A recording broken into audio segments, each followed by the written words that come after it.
BCR. ¿Qué más maneja el BCR? ¿Qué más maneja el BCR? ¿Recuerdan? La tasa de interés es el que se encarga de emitir el dinero oficial, la masa monetaria. ¿Está bien? Entonces, si estamos hablando de la masa monetaria, entonces, o de la tasa de interés, una disminución, vamos a decir, de la tasa de interés, por ejemplo, puede aplicar dos medidas el BCR para hacer crecer o, vamos a decir, para crear una política económica expansiva, o sea, de crecimiento, o una política económica restrictiva.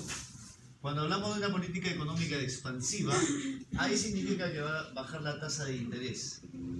Cuando baja la tasa de interés, va a incrementar lo que se denomina la oferta monetaria. Entonces la gente va a tener más dinero, las empresas van a tener más dinero y van a salir a comprar. Debido a que ha bajado los intereses, mayor oferta monetaria y por lo tanto eso va a generar un crecimiento del PBI. Esa es una medida de política expansiva. ¿Ya? Una medida de política restrictiva, ¿qué vendría a ser? Por ejemplo, controlar los precios que están tendientes a subir de forma desmesurada. Ahí es donde interviene el Banco Central de Reserva para que ese crecimiento de precios, que de alguna manera se ha distorsionado por cuestiones especulativas. O sea, ¿a qué me estoy refiriendo con cuestiones especulativas? De que los precios ya no están creciendo sanamente, sino que en el mercado se está especulando de que probablemente va a subir los precios y eso está generando pues un crecimiento de los precios o una inflación por expectativas, vamos a decirlo de esa manera. Cuando eso se produce, entonces el BCR tiene que intervenir y subir la tasa de interés. Cuando ellos suben la tasa de interés, entonces disminuye la oferta monetaria. ¿Ya? Y al disminuir la oferta monetaria, entonces las unidades económicas tienen menos dinero y salen a comprar menos. Entonces ya no hay razón para que salgan a subir, para que suban los precios. Y entonces el PBI se contrae. Se contrae el PBI, se contrae el empleo, porque la inflación es básicamente por demanda. ¿Está bien? Que son medidas de política restrictiva. Ahora, ¿qué maneja? La devaluación también maneja, ¿no? ¿Qué maneja? La devaluación. Entonces nuestra moneda puede ser devaluada. Por ejemplo, para ser competitivos a nivel del mercado internacional, es importante, por ejemplo, cuáles son los precios de nuestros productos finales en el mercado en relación a otros competidores. Vamos a decir, de forma clara, si nosotros somos productores de cacao, acá en el Perú, ¿qué otros países son productores de cacao? Tenemos que averiguar. ¿Cuáles son los costos de la producción de cacao acá en el Perú? ¿Ya? ¿Cuáles son los costos de producción?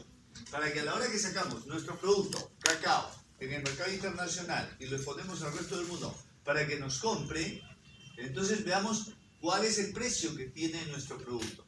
Entonces ahí viene la cotización de los productos, ¿no?, a nivel internacional en la bolsa de valores. ¿Me dejo entender? Ya.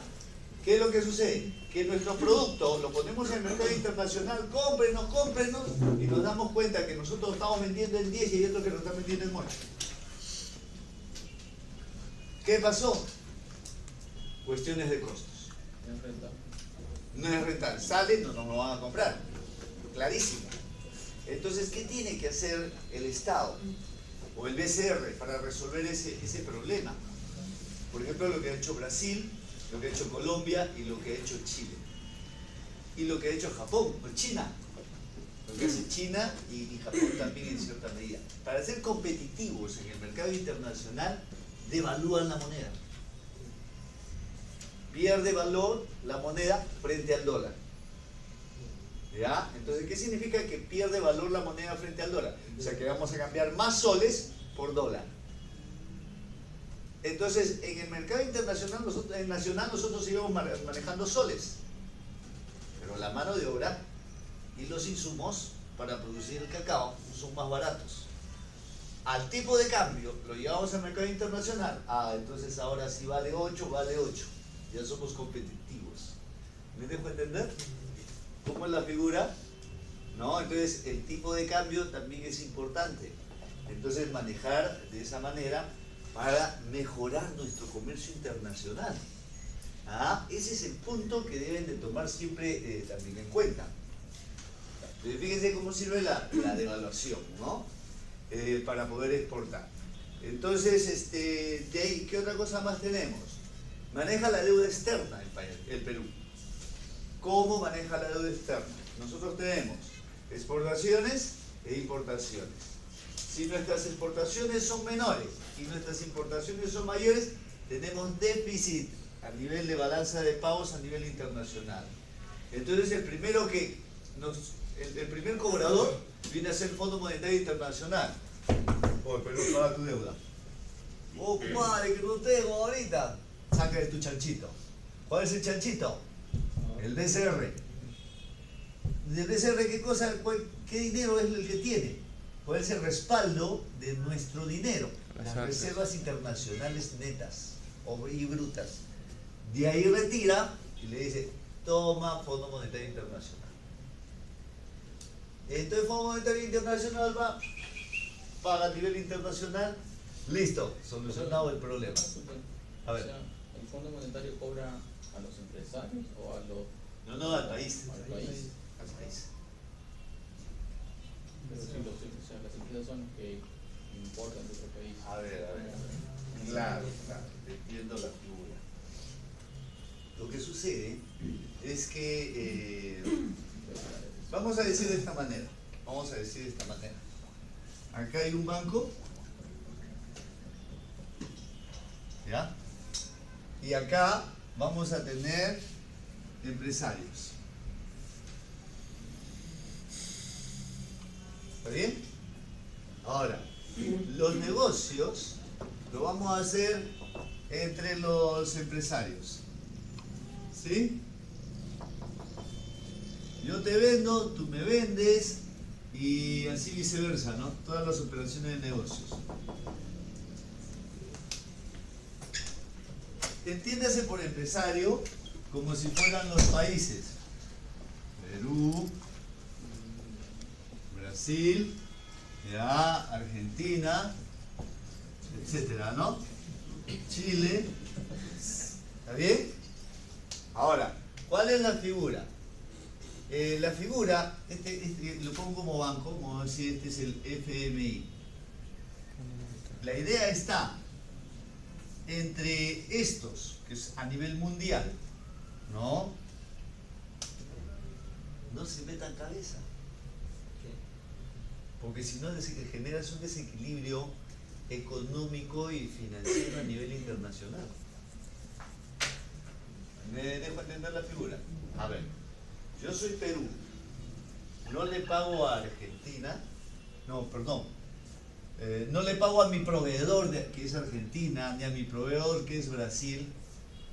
¿Qué va a ocurrir con ellos dos? Pérdidas. ¿Quién es culpable? Perú. Ahí interviene el fondo.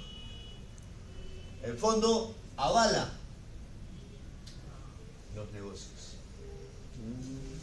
Entonces, como avala a los negocios, o sea, la transparencia de los negocios y la confianza a nivel internacional, el Fondo Monetario es el que va a cobrar al Perú. El primer gobierno de Alan García, ¿qué dijo? No pago la deuda externa, pues que me va a cobrar, ya, pues sáqueme plata. Ya, pues. Todos nuestros proveedores internacionales que le debían a Perú, todo lo que Perú debía a todos los demás, o sea que se quedaron todos fríos. Y el Fondo Monetario Internacional, espérate Perú, tranquilo.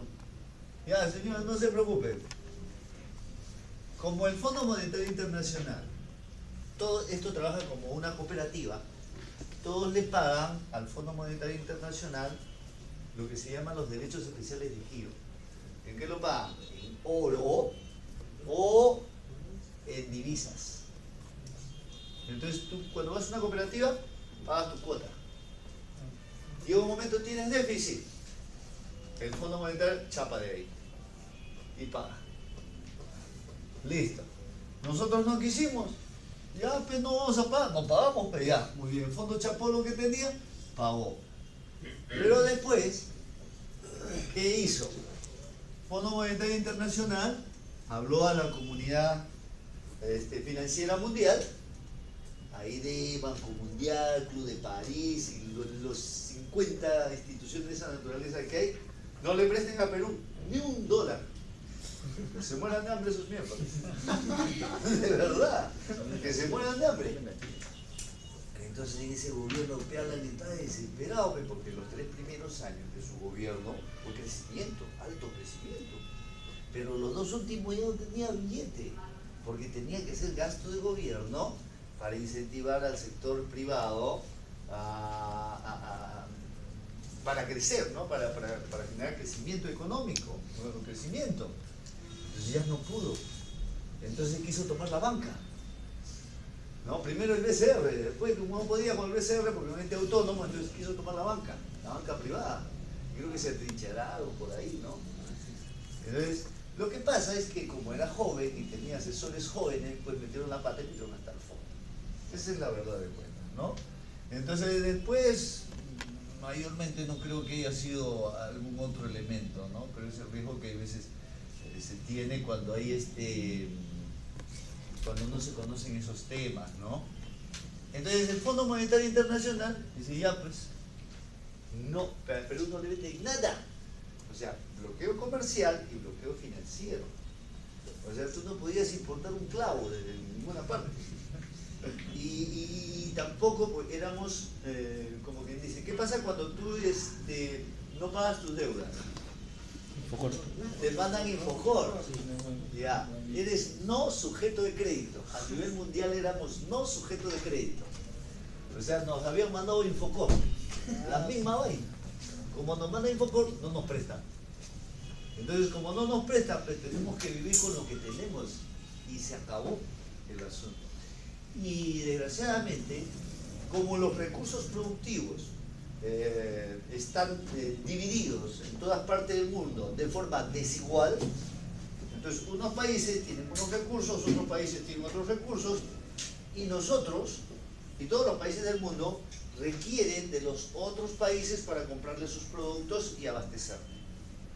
Por ejemplo, Europa no produce frutas, y sus frutas que producen pues, son unas cositas así, ¿ya? O sea, raquíticas, ya chiquititas, porque todo el año es gélido, ¿ya? Entonces lo que producen 2, 3 mesecitos, 2 tomatitos ahí bajo techo y se acabó la vaina. Por eso es que allá todo lo importan, por ejemplo, del África, de España, productos agrícolas de la India, de Sudamérica, de Centroamérica, lo que es frutas. Tú ves los plátanos y las paltas, las tienen en vitrina y ahí todavía con paño rojo, porque realmente es carísimo comprarse esos productos allá, ¿ya? Entonces ese es un fenómeno importante, ¿no? Pero para nosotros exportar esos productos pues nos puede generar también buenos recursos, ¿no? Económicos, ¿no? Entonces este es el asunto. Este es el que vela por el equilibrio financiero, vamos a decir, de que los negocios funcionen de forma transparente, ¿ya? Entonces, ya no vamos a que, oye, el fulanito de tu país que vendió papas y el fulanito que vendió telita. No, tu país eres responsable. Sácale la mugre a esos fulanos tú les cobras. ¿Por qué? Porque tú me los has mandado a nivel internacional, hacen negocio y no pagan. Ese no es mi problema. Tú como país responsabilízate. Ya, embárgale su casa allá en Perú, qué sé yo, mételo preso, es tu rollo. ¿Te das cuenta? Ya, es así como funciona el asunto. Ya, para efectos de negocio internacional. Y para efectos, por ejemplo, del embarque, ya saben, pues, de las mercancías son los Incoterms, ¿no? No sé si hayan visto ese tema de los Incoterms. Ajá. O sea, por ejemplo, a nivel de productos, de mercancías, hay un valor FOB y un valor SIG, pues son parte de los incoterms. Un valor FOB es libre a bordo de buque en puerto de embarque. O sea, tú eres un exportador peruano, vas y tu responsabilidad queda cuando pones la mercancía en el buque. El importador se encarga del flete, del seguro y del valor comercial de la mercadería, ¿no? Hasta su casa. Pero mi responsabilidad, ¿dónde queda? Solamente el valor comercial de la mercadería cuando se lo pongo en el barco. Claro, lo pongo en el barco, listo, me pagan, se acabó la vaina, no es mi problema. Pues no es hasta el origen de llegar, sino hasta... Ese es un valor SIF. Un valor SIF involucra valor comercial de la mercadería, flete y seguro. Es como quien dice, me dice, ¿cómo te llamas? Ernesto. Ernesto me dice, oye Sergio, mándame la mercadería, acá te pago todo. Ah, entonces yo agarro, tengo que embarcar la mercadería, o sea, el flete, tengo que conseguir el valor comercial de la mercadería y el seguro por si se hunde el barco. Se hundió el barco, se cayó el avión. Ah, no, pues, regresa el dinero del seguro, produzco del nuevo, oye, se hundió, ya no importa, mándamelo después. Y ya está, solucionado. Y él me paga todo. Listo. Se acabó el asunto. Ese es un acuerdo entre ambas partes.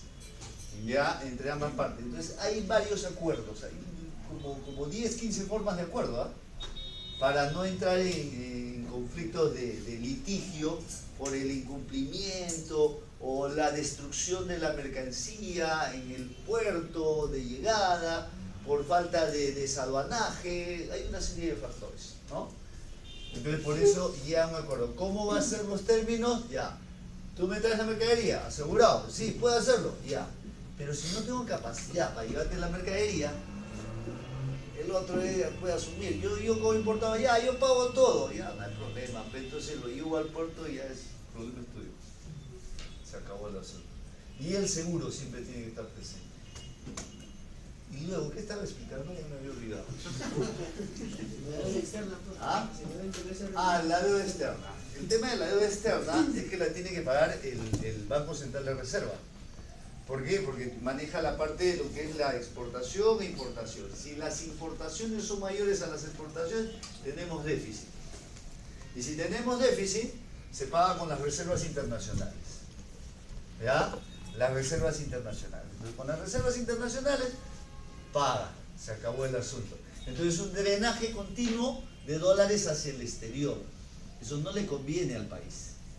Eso no le conviene al país. ¿Está bien?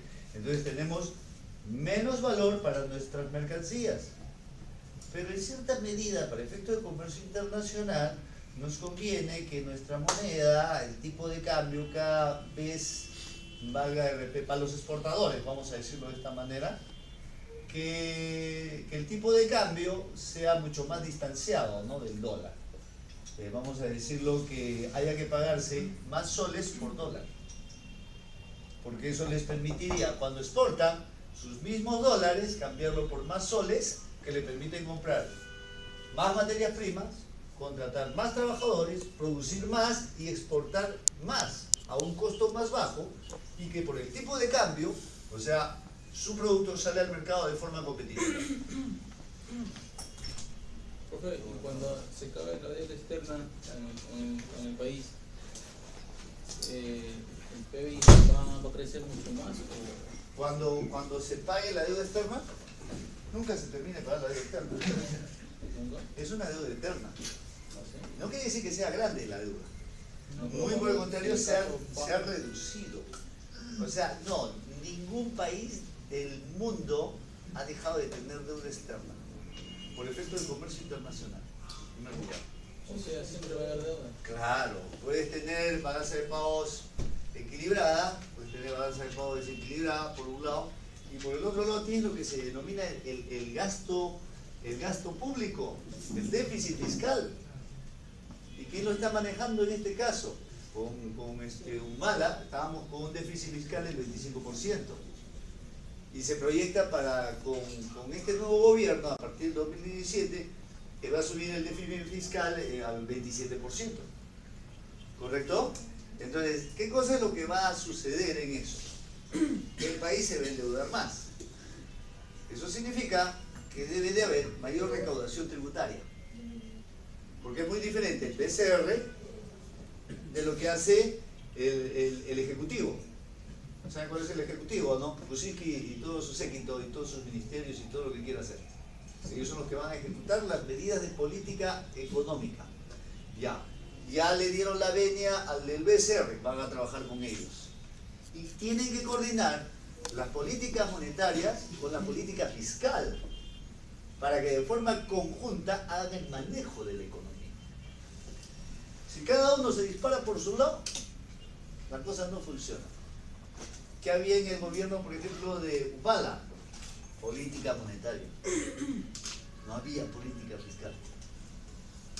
¿Qué decíamos? Vamos a ayudar a los más pobres. ¿Cómo ayudamos a los más pobres? Mayor parte del presupuesto al tema de la inclusión, al MISDI, ¿no? MIDIS. Entonces, ahí es donde se asigna más. Y se olvidaron de que había que generar crecimiento a los demás sectores de la economía. Se descuidó, por ejemplo, lo que es infraestructura. Se descuidó, por ejemplo, el crear más colegios, ¿no? Más universidades, más postas médicas. Mire el caso de las universidades. En el Perú creo que se requieren más de 5.000 médicos, creo, actualmente, más de 5.000 médicos. Y hace aproximadamente más de 10 años que ni la San Marcos ni la Villarreal amplían la captación para ese tipo de profesionales. ¿Qué pasó?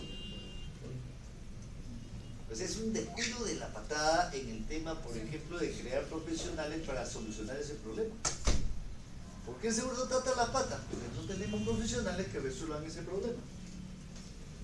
Ahora, ahí hay que sumarle dos aspectos. Uno es los adecuadamente asegurados, que son los que pagamos pues nuestro seguro, ¿no? Y nuestro, ¿cómo se llama? Lo que pagamos para la Oficina Nacional de Pensiones, que nos pague la